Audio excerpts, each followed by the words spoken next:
환자는 빠르고 충분하게 보상받게 될 것입니다. 전공의는 수련회 존경하는 국민 여러분, 지난주 대학 모집 요강 발표와 함께 2025학년도 의대 정원 절차가 마무리되었습니다. 27년 동안 한 명도 늘리지 못한 의대 정원이 비로소 국민과 환자의 수요에 맞추어 확대되었습니다. 대한민국은 이제 의료개혁을 향한 첫 걸음을 내딛었습니다. 국민을 보호하고 의료체계를 되살리고 의료산업을 키우기 위한 큰 걸음입니다. 국민 여러분께서 정부의 진심을 믿고 지지해 주신 덕분입니다. 감사합니다. 국민 여러분, 의료계 집단 행동이 100일을 넘겼습니다. 정부는 그동안 비상진료체계 유지에 전력을 기울였습니다. 충분하지는 않지만 아직까지 비상진료체계가 비교적 질서 있게 작동하고 있습니다. 의료 현장을 묵묵히 지키고 계신 대다수 의사 선생님, 의료 공백을 채워준 군의관과 공보의, 간호사 선생님들께 감사드립니다. 우리 국민들이 자신보다 중한 환자를 위해 응급실과 대형 병원 이용을 자제해 주신 점도 깊이 감사드립니다. 그동안 정부는 계속해서 의료계와의 소통 의지를 밝히고 실천해 왔습니다. 의대 정원에 대해 정부는 의료계가 과학적이고 합리적인 근거를 갖춘 통일된 대안을 제시한다면 언제라도 논의 가능하다는 입장에 변함이 없습니다. 의료개혁특위 역시 의료계의 의견을 충분히 반영하기 위해 노력하고 있습니다. 의료개혁특위 산하 4개의 전문위원회의 의사 참여 비중은 평균적으로 절반 이상입니다. 그런데도 여전히 일부 의료계 인사들과 의사단체가 국민의 생명을 담보로 추가적인 불법 집단 행동을 거론하고 계십니다. 서울대 의대, 서울대 병원 비대위가 무기한 전체 휴진을 결의한 데 이어 의사협회가 오늘 총파업 선언을 예고하고 있습니다. 깊은 유감을 표합니다. 이러한 행동은 비상진료체계에 큰 부담일 뿐만 아니라 우리 사회 전체에 깊은 상흔을 남길 우려가 있습니다. 의료계와 환자들이 수십 년에 걸쳐 쌓은 사회적 신뢰가 몇몇 분들의 강경한 주장으로 한순간에 무너져서는 안 됩니다. 의사들 중에서도 침묵하는 다수는 불법 집단 행동에 동의하지 않으실 줄로 압니다. 지금도 절대 다수의 의사 선생님들은 다른 사람 목까지 당직을 서며 환자 곁을 지키고 계십니다. 조용히 현장에 복귀해 다시 환자를 돌보고 계신 전공의 선생님들도 적지 않습니다. 국민과 환자는 이분들 편입니다. 이분들에게 우리 모두가 따뜻한 박수를 보냈으면 합니다. 갈등을 키우는 대신 현장을 선택하는 분들에게 당신의 길이 옳다는 확신을 드렸으면 합니다. 정부는 총파업과 전체 휴진이 현실화되지 않도록 마지막까지 의료계를 설득하는 한편 의료 공백 최소화에 모든 전력을 쏟겠습니다. 의료계는 부디 국민과 환자의 호소에 귀를 기울여 현명한 판단을 내려주십시오. 국민 여러분, 그동안 많은 분들이 의대 증원은 이해되는데 다른 의료개혁은 민생 현안에 비해 크게 와닿지 않는다고 말씀하셨습니다. 저는 오늘 국민들이 궁금해하시는 부분을 하나씩 소상히 보고드리고자 이 자리를 마련하였습니다. 우선 전공의 복귀와 의료 정상화에 대해 말씀드리겠습니다. 전공의 여러분, 여러분은 대한민국 의료계를 이끌어갈 소중한 국가 자산입니다. 이제는 현장에 돌아오셔서 미래의 의료 체계를 정부와 함께 만들어 가길 당부드립니다. 정부는 여러분의 의견을 경청하고 정책에 반영할 것입니다. 언제든 어떤 형식이든 상관없이 대화하겠습니다. 전공의들이 원한다면 교수님을 포함한 다양한 분들의 참여를 요청하여 함께 대화하겠습니다. 여러분의 복귀를 위해 정부는 지난 화요일 과감한 결정을 내렸습니다. 전공의들에게 내린 진료 유지와 업무 개시 명령, 그리고 수련병원에 내렸던 사직서 수리 금지 명령을 철회하였습니다. 이어 지난 수요일 전체 수련병원에 공문을 다시 보내 복귀하는 전공의에 대해서는 어떤 행정처분도 없다는 점을 다시 한번 명확하게 밝혔습니다. 거듭 말씀드립니다만 정부는 현장으로 돌아온 전공의 분들에게 어떤 불안도 없도록 하겠습니다. 복귀하는 분들에게는 행정처분을 포함해 어떤 불이익도 없을 거라고 다시 한번 분명하게 약속드립니다. 이제 각 수련병원에서는 전공의들의 빠른 복귀에 최선을 다해 주십시오. 사직이나 미복귀자가 최소화될 수 있도록 정부도 끝까지 설득하고 필요한 조치를 고민하겠습니다. 국민 여러분, 정부가 이런 결정을 내린 것은 우리 사회가 복귀 전공의들을 관대하게 포용하는 것이 나라 전체를 위해 더 공익에 부합한다고 판단했기 때문입니다. 전공의들의 과중한 근무에 의존하는 병원 운영 관행은 정당하지도 지속 가능하지도 않습니다. 이제는 달라져야 합니다. 조속히 전문의 중심의 상급 종합병원 운영 혁신 방안을 마련하여 주요 병원 중심으로 시범 적용하겠습니다. 전공의의 수련 환경도 즉시 개선하겠습니다.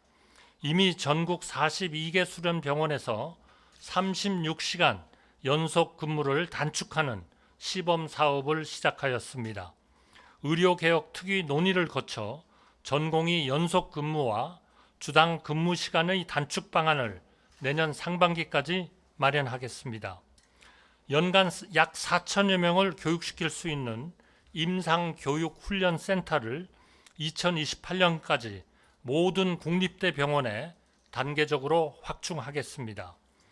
국민 여러분, 늘어난 의대생들을 제대로 교육시킬 수 있을까 우려하시는 점을 정부는 잘 알고 있습니다. 의대 정원이 늘어났다고 의대 교육의 질이 떨어지는 일은 결코 없을 거라고 약속드립니다.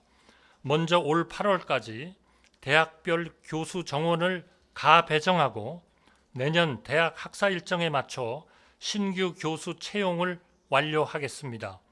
국립대 전임 교원 1,000명 충원에 차질이 없도록 하겠습니다. 재정 투자와 시설 확충에도 속도를 내고 있습니다. 증개축, 신축이 필요한 공사는 예비 타당성 조사를 면제하는 등 신속히 진행하겠습니다. 지역 인재 전형으로 선발된 의대생들이 지역에 남을 수 있도록 지역 특화 수련 과정 개발을 포함한 종합적인 지원책을 마련하겠습니다. 의대 교육의 경쟁력 강화를 위해 의대 교육 선진화 방안을 제시하고 충분한 의견 수렴을 거쳐 9월에 확정하겠습니다. 의학 교육을 포함한 의료 개혁에 과감히 투자하고 그에 필요한 재원을 내년도 예산안에 충실히 반영하겠습니다. 국민 여러분, 우리 의료의 근본 문제는 젊은 의사들이 갈수록 필수 의료와 지역 의료를 기피하면서 평범한 국민이 위기 상황에 내몰리는 일이 일상화되는 데 있습니다. 여기에는 불공정한 보상 체계, 의료 소송의 부담, 전공의에 의존하는 병원 시스템 같은 복합적인 요인이 있습니다만 역대 어느 정부도 의료 개혁을 완수하지 못했습니다. 미봉책으로 문제만 악화시킨 적도 있습니다. 거듭된 정부 실패로 의료계와 정부 사이에는 불신의 골이 깊습니다. 정부가 이번 의료개혁을 시작하기에 앞서 1년 동안 의료계 의견을 폭넓게 수렴한 것도 그에 대한 반성 때문입니다. 지난 2월 발표한 의료개혁 4대 과제에는 의료계가 오랫동안 염원해온 종합적인 개혁 방안이 담겨 있습니다. 그 중에서도 불합리한 수가 체계를 바로잡는 것은 필수 의료의 고질병을 도려내는 과감한 조치입니다. 지금의 수가 체계는 사람을 살리는 과정 전체를 보는 대신 의료 행위 한 건 한 건에 대해 똑같이 보상하는 경우가 많습니다. 수술방이나 중환자실처럼 어렵고 힘든 일을 맡은 분들이 적은 보상을 받을 수도 있습니다. 필수 의료 행위에 대한 수가가 전반적으로 낮은 것도 문제입니다.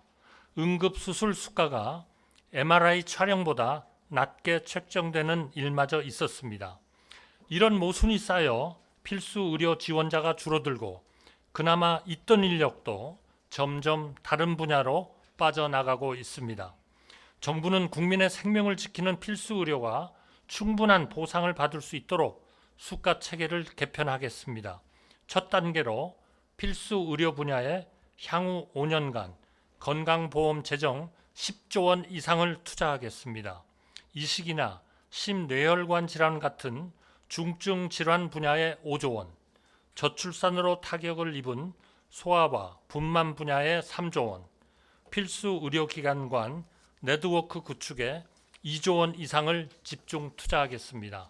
이미 올 한 해에만 중증 응급 소아 분만, 심뇌혈관 질환 등을 중심으로 1조 2천억 원 이상의 수가 인상을 확정하여 시행하고 있습니다. 이를 통해 중증 응급수술 수가는 최대 3배, 6세 미만 소아 심야 진료에 대한 보상도 2배 이상 올렸습니다. 개흉술이나 개두술 같은 고위험, 고난도 수술에 대한 보상도 금년 중에 구체적 개선 방안을 확정하겠습니다. 향후 의료개혁특별위원회를 중심으로 지원 분야와 추진 로드맵을 더욱 속도감 있게 구체화하겠습니다. 국민 여러분, 필수 의료만큼 중요한 것이 지역 의료입니다.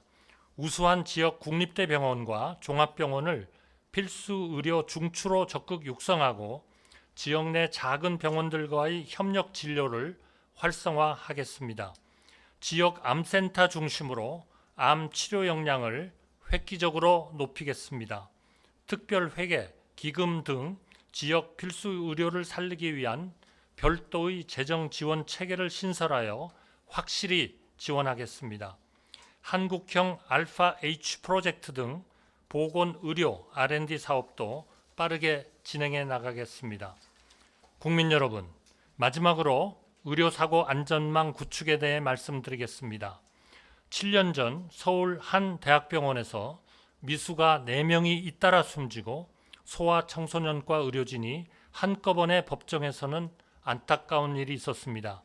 긴 재판 끝에 모두 무죄 판결을 받았습니다만 이 과정에서 유족과 의료진 모두 큰 상처를 입었고 전국 의대에서 소아청소년과 지원자가 급감하였습니다. 의료사고 피해자들을 위한 신속하고 공정한 보상의 길을 찾되 필수 의료에 헌신하면서 형사 처벌의 위험을 무릅써야 하는 의사들의 입장도 균형 있게 헤아려야 합니다. 의료 소송의 부담은 의료진과 환자 모두를 힘들게 하는 요인이자 의사들이 필수 의료를 기피하게 만드는 원인입니다. 민사 1심의 평균 소요 기간은 6개월인데 의료 소송은 26개월이나 걸립니다. 이에 정부는 의료계, 환자단체, 전문가들과 논의하여 의료사고 처리 특례법 제정안을 마련하였고 올해 안에 국회를 통과할 수 있도록 최선을 다하겠습니다. 의료사고 피해자의 권리 구제도 소홀해지지 않도록 하겠습니다. 국민 여러분, 그리고 의료인 여러분, 오늘 제가 말씀드린 정책들이 성공하면 우리의 의료는 지금과 완전히 달라질 것입니다. 우리 국민 모두 지방이든 도서벽지든 전국 어디에 살더라도 골든타임을 놓치지 않고 치료를 받을 수 있습니다. 중증, 희귀 난치 질환 환자들은 내가 사는 지역, 우리 동네 의사에게 최선의 치료를 받게 될 것입니다. 응급실 뺑뺑이, 수도권 진료라는 말이 사라집니다. 소아과, 산과, 외과 등 필수 의료를 선택하는 분들이 늘고 그분들이 충분히 보상을 받을 수 있게 됩니다. 환자와 의사 모두 의료사고 소송 부담에서 벗어나 의사는 소신껏 환자를 치료하고 환자는 빠르고 충분하게 보상받게 될 것입니다. 전공의는 수련에 전념하고 전문의가 병원의 중추 역할을 하게 됩니다. 의대생들은 지금보다 한층 선진화된 의학 교육을 받고 그중 많은 분들이 지역 거점 병원 수련을 거쳐 존경받는 지역 의료계의 리더로 만족스럽게 정착하게 될 것입니다. 탄탄한 지역 강소병원과 동네 병의원들이 일상의 의료를 책임지면서 상급병원은 중증, 난치병 치료와 연구에 집중하게 됩니다. 5대 병원을 포함한 우리나라 주요 병원에는 우수한 경쟁력의 한국의 의료 서비스를 경험하기 위해 대한민국을 찾는 외국인 환자들이 더욱 많아질 것입니다. 이제 새롭게 선발되는 의대생들과 과중한 업무에서 벗어난 전공의들은 과학 분야와 의료 벤처 산업으로 한국을 넘어 해외로도 진출할 것입니다. 세계적인 의과학자가 배출되며 해외로 진출한 의료인들이 K의료의 글로벌 위상을 높일 것입니다. 혁신적인 스타트업 창업자들과 글로벌 의학 기업의 성장도 기대됩니다. 오늘 말씀드린 내용 중 어느 것 하나 쉬운 일은 없습니다. 하지만 대한민국의 미래를 위해 꼭 이루어내겠습니다. 병원을 비운 전공의 선생님들, 전체 휴진과 총파업을 고민하는 의대 교수님들과 의사 선생님들, 학교를 떠난 의대생들 모두에게 간곡히 말씀드립니다. 환자 곁을 지키겠다고 결심해 주십시오. 학교에, 병원에, 현장에 있겠다고 결심해 주십시오. 대한민국은 여러분이 필요합니다. 감사합니다.